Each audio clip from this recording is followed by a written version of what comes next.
different points of view and highs and lows. A new perspective everywhere you go. Open up your mind, drown out the noise, and see if this connected.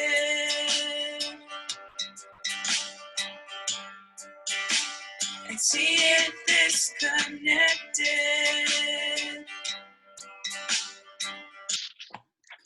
Welcome, fam, to another episode of This Connected. And today we have a really great episode. We have some really great guests. But before that, I have back with me my youth co-host. We have Carlos the Goose Guzman, our middle school co-host. What's up, Ooh. Carlos? Yo, what's and up? Of course, we have our high school team, Catholic girl, period. That is Valeria Quesada Romo. And with us today for this very first recorded podcast of This Connected, we have with us a special guest, someone we know dear, but most of you guys, maybe you don't know, you will know her. Her name is Victoria. But before we have her speak, and you guys can see her, and you can see us, we want to tell you a little bit something about her. And the reason why I need to share this, the reason why we have her with us is because we're going to talk about something that's very important, very vital with regards to our community, the community we live in, the community of this world, in this country. We're going to be talking about faithful citizenship. And what else better than to talk with Victoria about this? So who is Victoria? Well, Victoria Ciudad Real is an Inland Empire native and holds a Master's of Public Policy from USC, that's the University of Southern California, Price School of Public Policy. As a proud daughter of Salvadoran immigrants, Victoria is committed to using research and data to inform good public policy and social change. Victoria completed her undergraduate education in public policy and global studies from UC Riverside. Currently, Victoria works full-time as a policy researcher working on projects related to homelessness, reentry populations, economic opportunity, and housing. She is also the high school youth ministry coordinator and volunteers with the Diocesan Justice for Immigrants campaign. And before I forget, I need to share that you can find Victoria on Instagram at Victoria, M-A-R-I-A-C-R. That's Victoria Maria CR, that stands for Ciudad Real. So you got to check her out because she is a person that we need to be listening to because she has things to say. And that's why we have her on This Connected, so that you can connect with her and we can hear the things that she has to say. It's important, very important for people my age and for people Carlos' age and for people that's, what's your name, Catholic girl? Valeria. Oh yeah, Valeria.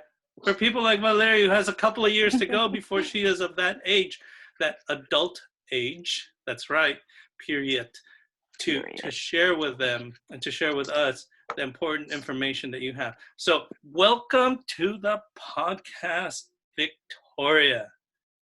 Woo! Hey, thanks for having me. That's right. So the reason why we asked you to come on, actually, the reason why I asked you to come on is it's vitally important right now that we have this census going. We have this census going, and we know, and I think majority of the people don't know how important the U.S. Census is. And first of all, I want you to share with us your story. I want you to share with us, why you're so passionate about what it is that you do. And tell us, what is it that you do? Because it's like, this person has a master's in policy. The heck is that? And you're all excited about it. And people are like, oh, wow, faithful citizenship. That's boring. But you know what we say? It's not boring. You're boring. You're boring. You're boring because you don't know. Yeah. So here's the thing where we're going to try to get people who feel like it's boring to get excited about it, because now they know and it's not boring. So tell us your story, Victoria. Tell us why you're so passionate about this thing called faithful citizenship and your profession. Yeah, I think for me, it kind of boils down to a couple of things, but one primarily being my faith and sort of the values that my family instilled in me, my parents instilled in me as a young person, these ideas around every life having dignity, defending human life, right? Promoting the common good. These are values that our Catholic faith are fundamental to our Catholic faith and or fundamental teachings of Christ's, ministry. And so for me, I see public policy and faithful citizenship as another way for us to express our faithfulness to God and our faithfulness to his gospel, which is love and mercy for all people. And so that's why I'm really passionate about it, because I really see those linkages very clearly. Policy has the potential to do a lot of good, but it also has the potential to do a lot of bad. And we want to be on the good part, right? We want to be doing things right for our whole society, because everyone is worthy of being loved and of being uplifted. And when we oppress people or when there's injustices occurring, that doesn't give glory to God, right? That hurts God. That is really sad. And so we want to make sure that we're always defending human life at all stages and for all peoples. So that's why I'm really passionate about it. You mentioned in my bio, I always say I'm a proud daughter of Salvadoran immigrants, because that is part of my identity. Being a Latina, living here in the IE, it's part of who I am, and it shapes me because I've seen sort of how policies affect my community, things like immigration, right, or environmental policies, how they take a really big local impact. So that's my story and kind of the gist of what makes me work and why I'm so passionate about these things. And I'm really excited to share more with you guys about why it's important and why it's not boring, and, how we can really be faithful citizens. Now, this cast, it's not about, there's a lot of podcasts that have a lot of people that talk about policy, and they get very, very much into the weeds of it all, because it's meant for another group of people who are really, really like, oh, I really want that. It's kind of like talking theology. Yeah. We're not quite there. So we're going to take that out of the weeds, and we're going to take that down. Not to say we're going to dummy it down, but we're going to bring it down to a relatable level. That a person like me, who doesn't have a master's in public policy and policy, would kind of get it and kind of get passionate with it. So tell us, what is policy? What is faithful citizenship? Tell us a little bit about what is faithful citizenship. Yeah, so I think when we're talking about faithful citizenship, it's important to reference the document Forming Consciousness for Faithful Citizenship, which was produced by our United States Catholic Conference of Bishops. So it's a document that was put out by the bishops of the U.S. So it's fundamental, again, to our teaching. And essentially, being a faithful citizen means that we take these values that our faith has taught us, and we try to use that to inform our decisions related to policy. And that, is about voting. That's very much about the census and participating in the census. It's also very much aligned with the themes of Catholic social teaching. And just really, the way I see it is, it's the way that the church tries to get involved at a larger scale for the public good, right, at a societal level. What are the things that as a society we need to be doing better? And I think we hear a lot of things on the news, but our church is very much invested in the well-being of its people, and even people who are not of our faith, right? So that's essentially what it is. It's, how do we take these values and participate in the political process, which so many of us are blessed with the opportunity to do here in the United States. It's literally, how do we get involved? Now, now for a person like me, I vote, and I vote the local level. And there are some people who who always say, "Oh, I gotta vote. I gotta vote." It's the presidential election, and that's the only time they vote. And when you say, "Well, who did you vote for mayor or for your city councilman or on the measures?" They say, "Oh, I don't get into that. I just don't understand that." What do you have to say to people who are like that, who say, "You know what? How do we get them to understand that that is important? That is vitally important to vote at that level." Yeah, it is really important, as you mentioned, to vote at a more local level because, sometimes at the local level, especially when you're thinking about certain measures on the ballot, they have a very direct impact and a very immediate impact. Who our mayor is, where funding goes, if there's like a bond measure on the ballot, these are our own communities. And that's not to say that when we vote for the president, it doesn't have an impact on us. But it's also not to say that when we vote for our mayor, right, that there's no consequences. There's always consequences to our actions. And I see voting as an action, right? And so just because it might not seem as big, quote unquote, as like a presidential election, I actually sometimes think we have more power to influence our local officials because they're quite literally our neighbors. So that's why it's important. There's different things that different levels of policymakers and different governments can do, right? There's different things that our city can do versus our national government or our state government, but that's all just part of the role that we play.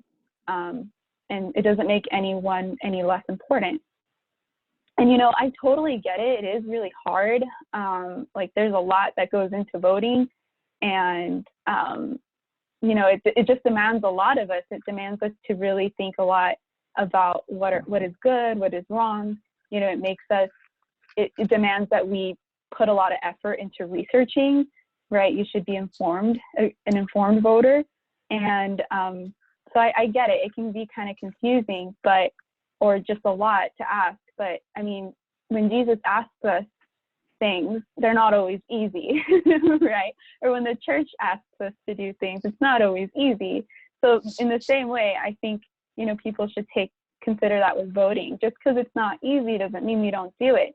Just because it's hard or we see that there's a lot of injustices and we think that it might be out of our reach to accomplish, it doesn't mean we don't pursue it. In fact, we should pursue it even more eagerly, right? Because that's what God wants us to do, to be faithful to Him.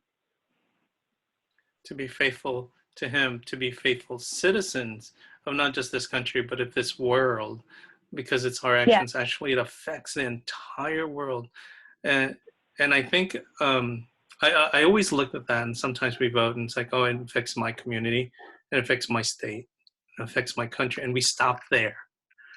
And actually what we vote affects the entire world. As Pope Francis said, definitely, that we have a responsibility to the entire worldwide community. Exactly. I mean, I feel like the basis of Christ's ministry was showing us how to be good to one another, right? How to treat others with respect and with love and with mercy. And so in the same way, like when we talk about being faithful in today's terms, it's not just our neighbors quite literally next door, though it very much is. It's also about our neighboring countries, right? Yeah.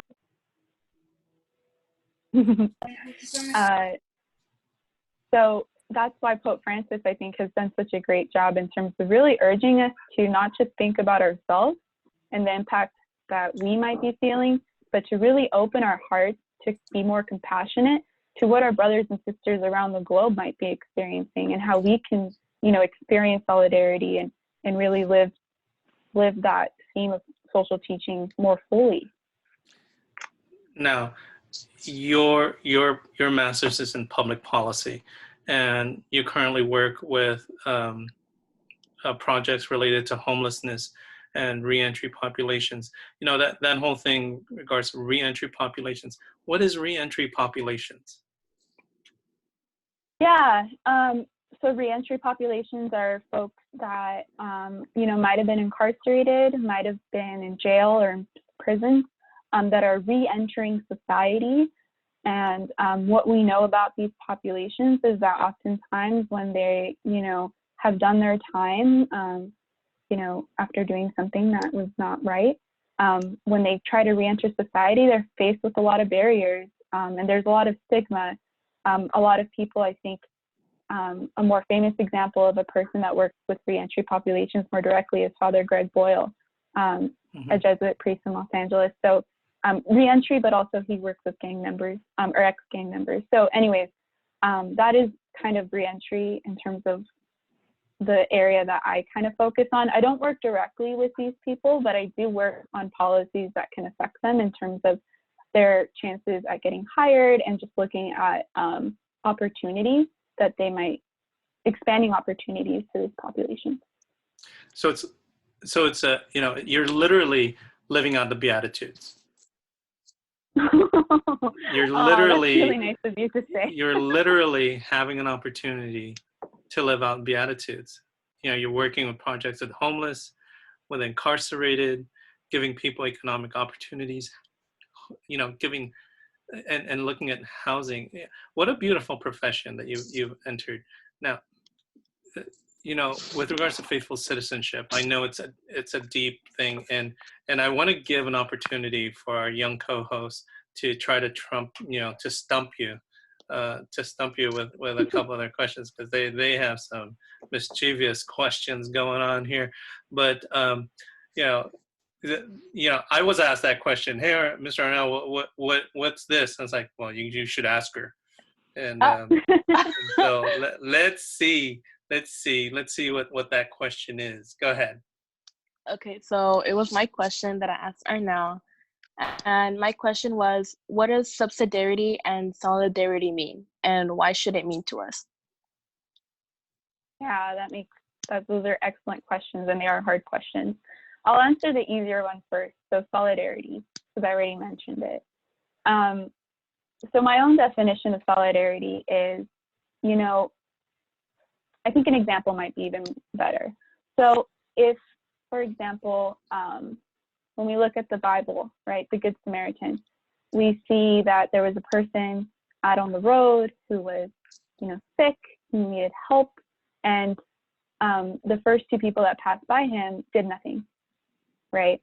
But the third person did.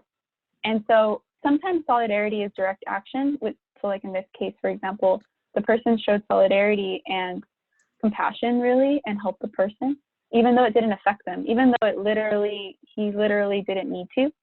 But in another way, I think more in a global context, we can experience solidarity with folks that might not have the same experience as us, but are equally suffering, right? Or might be suffering. I don't know if that was actually helpful, but essentially solidarity is, giving importance and compassion to people who might be experiencing something, difficult, and taking it as our own. I really see solidarity and compassion as very intertwined in that sense, because it requires more of us, even though it doesn't affect us, right? And so solidarity means, standing with those people, really trying to take their suffering as your own. And sometimes it means calling for change. Sometimes it means just accompanying them. But that is what solidarity means. Oh, that was a really good response. Hopefully you took notes. It was a long response. No, it's really good. I got the general gist of it. Yeah. So like a lot of times folks say I stand in solidarity with, with like immigrants. I feel like that's often a phrase used, right? So even though I'm not an immigrant, I stand in solidarity with them, and I try to fight or push for policies that are fair to them. Your second question, though, or the second part of your question was around subsidiarity, which is a hard word to pronounce, and a very difficult concept even for myself to understand. But I'm going to read something from a document that I think kind of puts it more simply. And so the principle of subsidiarity reminds us that larger institutions in society should not overwhelm or interfere with smaller or local institutions. Yet larger institutions have essential responsibilities when the more local institutions cannot adequately protect human dignity, meet human need, and advance the common good. So the way I see this theme of social teaching is, you know, if a more local government, so let's say like the city of Fontana, our mayor couldn't help us with something. Let's say they didn't have enough food and they couldn't help us get that food or something like that. So even though the city of Fontana can't do it, it doesn't mean that the state, for example, or even the county shouldn't care or shouldn't try to help, right? Because I feel like sometimes people say, even individuals, they're like, oh, well, that's not my problem, right? Or that's somebody else's responsibility. Mm-hmm. But this theme of subsidiarity really says, well, if the more local institutions can't take care of the issue, we should be trying to help these people. Because at the end of the day, your inaction still enables suffering, and we don't want people to suffer. And you know, when it's something that can be taken care of. Sometimes this concept is applied more globally, like in terms of countries, right? But I think the easiest way to understand it is more like at a local level. Like if for whatever reason our city goes up in flames, the state should come and help us. They should. Even though it might, yeah, right? They should. They would. They should. So that's that concept. I think the essence of it is, you know, just because you think it might not be your problem doesn't mean you shouldn't try to help. That is kind of the essence of that theme for me. It's kind of like a mutual aid. Yeah. It's kind of like if you're comparing an analogy of cities. It's kind of like saying if the city of Rialto was having a fire and the city of Fontana had fire trucks, the city of Fontana would send its fire trucks to Rialto to help put out that fire, you know, and vice versa.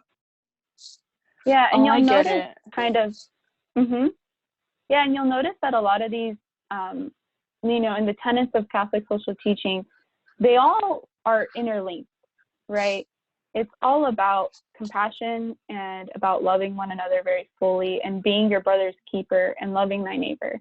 And so these are all just different ways that our church kind of spells it out for us. But the kind of like the deepest essence of it is truly loving your neighbor and loving God. Oh. Yeah. That was whoa. So that is a lot. So here's a question with regards to faithful citizenship and everything that's being taught with Catholic social teaching. How do we as a community, how do we apply that in our lives? I think that's a big question is, okay, we have this great teaching. We have this great, huge teaching. I mean, it's gone down from the Beatitudes to this. How do we apply it? Yeah, I think sometimes even the term faithful citizenship can be a little misleading because it makes it seem like only folks that are citizens have the responsibility to be involved politically.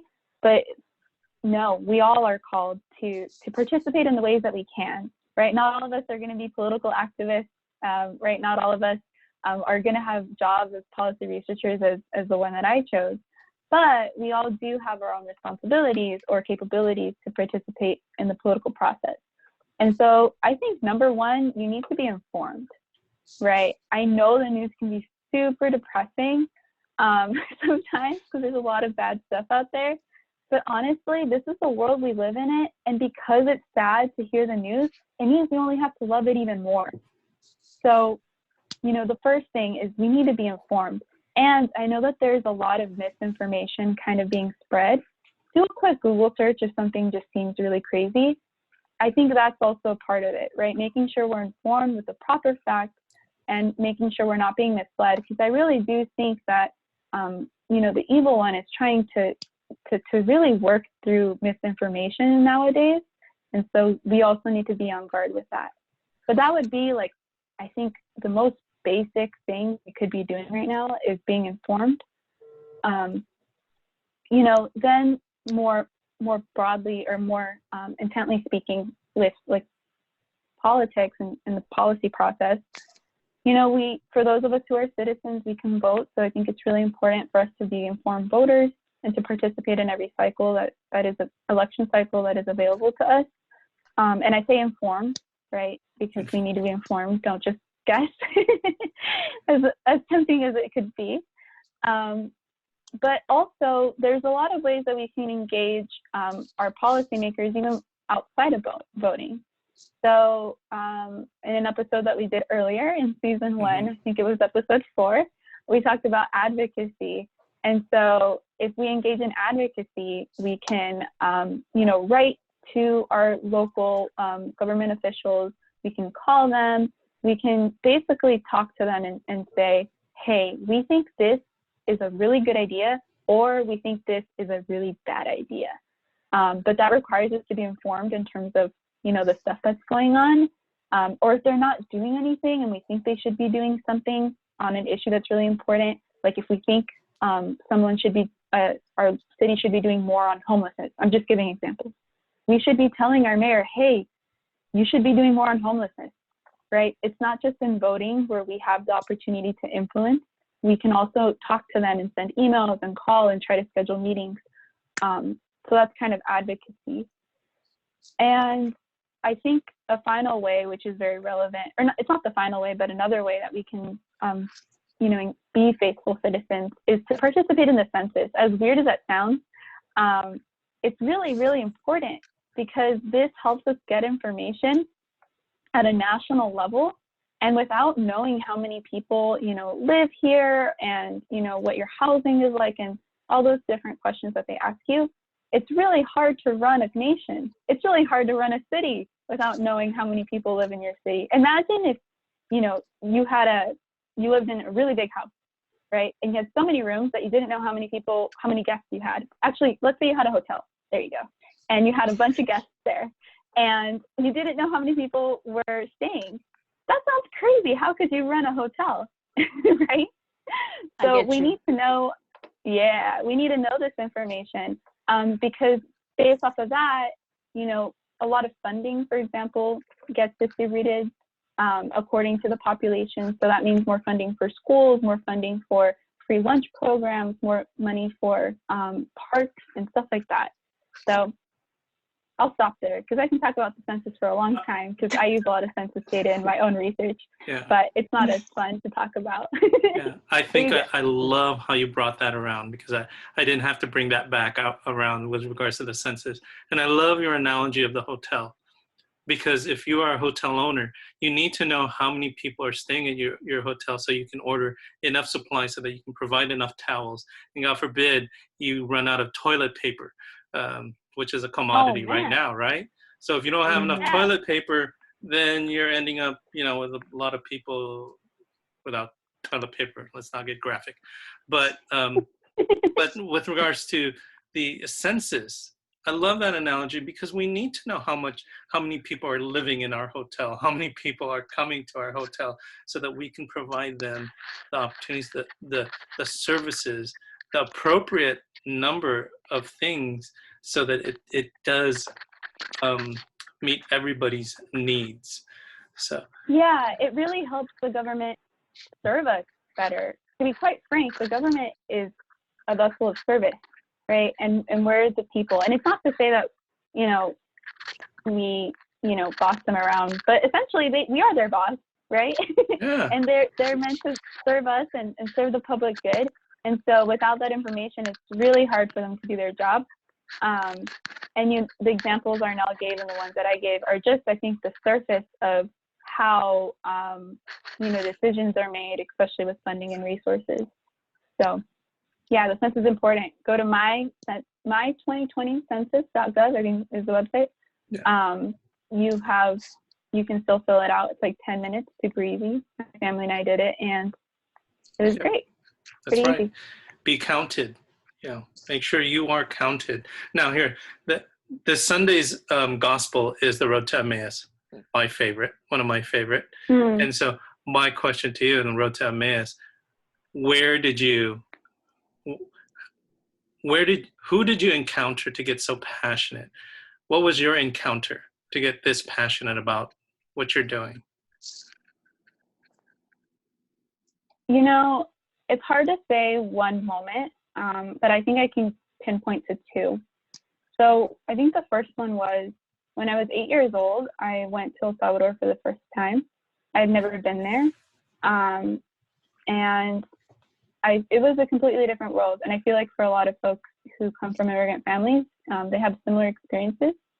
And it really just opened my eyes to really true poverty and true suffering that was not needed, right? That is suffering that can be avoided.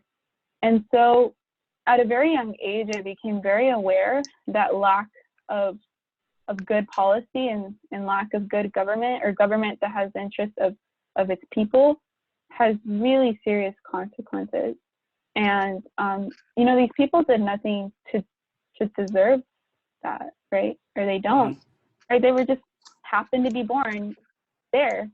And I'm not saying these countries are bad by any means. I love El Salvador. But that was kind of my first taste of what policy or lack of policy could do in terms of government.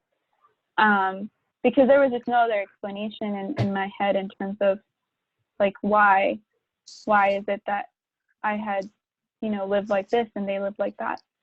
And so I think I carry that in my heart for a really long time, and I still do, obviously. And so when I went to college, I really wanted to study something. I was undeclared. I didn't know what I wanted to do, but I liked history. I did well in my government class, my AP Gov class.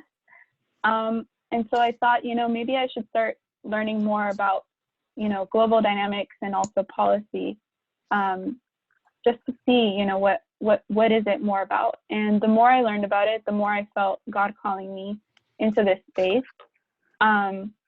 Because again, I really believe that there's a potential to do a lot of good. It's hard. A lot of these problems that we face as a society are years and years, decades, centuries long. So I'm not saying I'm going to change it myself or that we're going to change it overnight. But as I mentioned, I think it doesn't make it any less worth fighting for, or you know, trying to do research. I think that's why I like research a lot, because we're trying to research what are the best you know, options out there, right? What are things that work, or the things that, you know, achieve the goals that we're looking for. So for me, definitely at a really young age, became very aware of these things. And then in college, I just started really liking it. And yeah, I just wanted to keep on doing it. I nerd out a lot with politics. I listen to a lot of politics podcasts. I get into the nitty gritty, and I like it. But I mean, I think at the end of the day, it's just because I think it's another way that I can serve God. I love that. I love your answer, and I love the fact that God is giving you the opportunity to accompany others.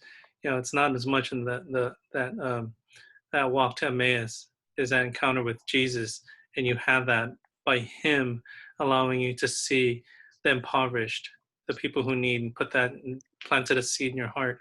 And now the reason why I asked Carlos and Valeria to make sure that they're here, because these are the future victors and Victorias. They're going to take your place. Period. You know, the Goose over there and Catholic Girl over there. But that's amazing, because you are accompanying these people, because you are their youth ministry coordinator. And that's beautiful. So there's a lot to talk about. And as I said to you when we were planning this, we can make this a Victoria series on what you do. But here's the thing. We always have to have an end. But before we end, we always ask this question. What is that question, Goose? What do we always ask people at the very end of each podcast? The question is, what would you be the patron saint of? Yeah? That's right. Yeah. Oh, yeah. This is hard. I think I told you, like, on a separate occasion that I felt like I would be the patron saint of, like, facial expressions, just because I'm known for my facial expressions. It's something I can't help. I don't know. That was kind of more of a silly note. I think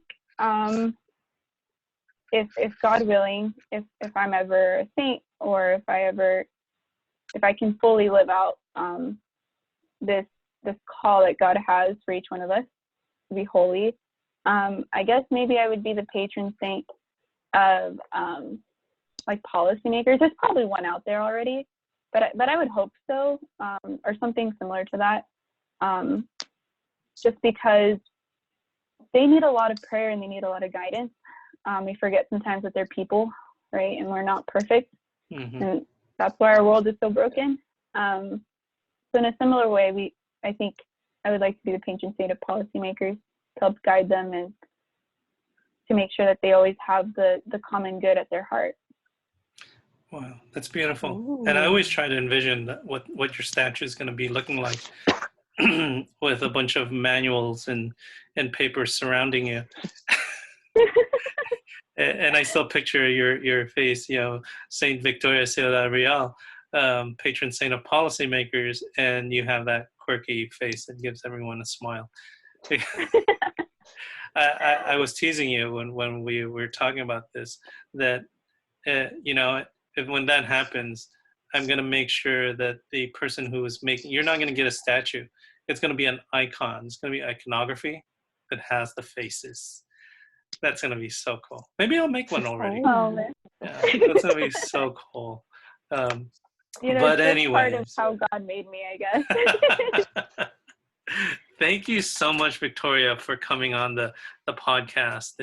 And thank you to our co-host, Carlos the Guzman, and Catholic girl, periodt, for really sticking on with this.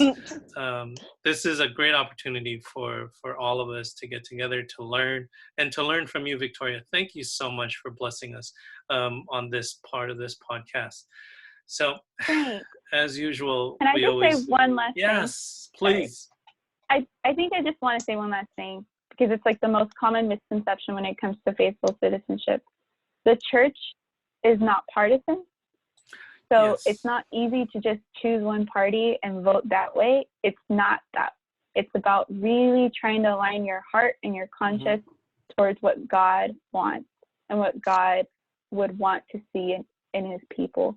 So I just wanted to say that, because I feel like it's very easy and it's very tempting to just say, I'm just going to go vote Democrat, or I'm just going to vote Republican all the way around. And that's not really what our church is teaching. It's really a process of discernment. So pray about it. I know it's not hard, but I hope people are more encouraged to do this as a way to answer God's call, right, to be faithful to him. So I just wanted to say that, because I feel like sometimes that gets lost. So true. Where can they find more about faithful citizenship and what the Catholic Church teaches on that?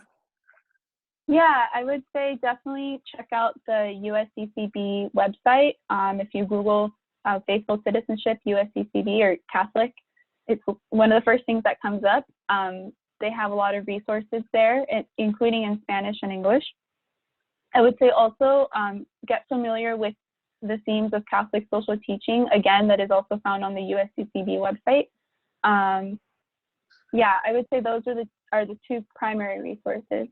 And then also, if you really want to go extra, learn about the life of St. Oscar Romero, and you'll kind of understand why I'm so passionate. That's right. And I thought that was only because he was also El Salvadoran. Or he was also Salvadoran. Yeah. I have to correct myself on that. All right. Well, thank you again. It's amazing with all the information that's out there. And thank you for bringing that to us. There's also so much more that we can share. And I want you guys to make sure that you go back and listen to the podcast. If you missed something, look for the information that Victoria shared on the USCCB website. It's all in there, easy to read. It's not long. It's not a novel, and it's in bullet points even. So easy to learn, easy to read, and become informed, as Victoria said. Become informed. So again, thank you, and that's all we have for y'all this time around, fam. Thank you again for spending this time with us. Thank you, Victoria, for spending this time with us. We hope that the information that we shared and we talked about connected with you. Remember to subscribe to This Connected on your favorite podcast platform. Email us your comments and questions to catholic.dad50@gmail.com, or follow us and send us a DM on our Instagram account at catholic.dad. Also, please subscribe and share with us, and be generous with regards to supporting this podcast at patreon.com/disconnected. All the funds that we gather here when you come, one of our subscribers, goes to supporting the youth ministry at St. Mary's and other youth ministries who are in need. Also, remember, live a life of holiness. We will be praying for you. Please pray for us. And most importantly, be blessed and be third. Be third. Third. Amen. Amen. Thank you, guys. And that's a wrap.